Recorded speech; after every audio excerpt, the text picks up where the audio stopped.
তো হ্যালো বন্ধুরা, আজ যাওয়ার লাগছে এক সুস্বাদু খাওয়ার রান্না। আমি বাইরে দেখি রাস্তাটা একবারে পুরো ট্রাক্টরে চাটনি বানাতে হয়ে গেছে। আমি যাইতে দেখা পাইলাম এই কাকাইরে, এই জানতে পারলাম তারা মামা বাড়ি যাইতেছে। এই বৌদির মুখে আলাদা একটা হাসি, আবার ব্যাগের মধ্যে বই লয়ে লইতেছে পড়ার লিগা। সবই ঠিক আছে, কিন্তু ইগলা কি নিতেছে? ओ भाई ये क्या है। আমার একবার মুখের কথাটাও কইলো না, তারপর দেখি একটা টাটা দিয়া গেল। এটা হলো সুস্বাদু খাবার, আমার না গরুর। আইলাম আরেক বৌদির বাড়ি, আয়া দেখি দিনের দুপুরে পুরা চুরি করতেছে।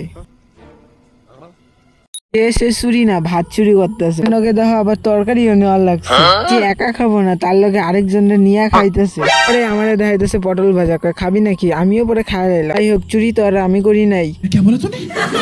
তারপরে সেই সুস্বাদু মারখানা আনলাম গরুর লিগে। তারপরে যাইতেছে গরু আনবার মাঠে। গরু আনবার সময় দেখি গরুর কি নাচ, তিরিং বিরিং নাচ। গরুর নাচ কার কেটা দেখে। যাই হোক, কোন রকমে গরুর আটকাইলাম। বাপরে বাপ, গরু না মনে হয় জলহস্তি। মায়া আর আমি পরে ছাগল দেখবার বয়া বললাম।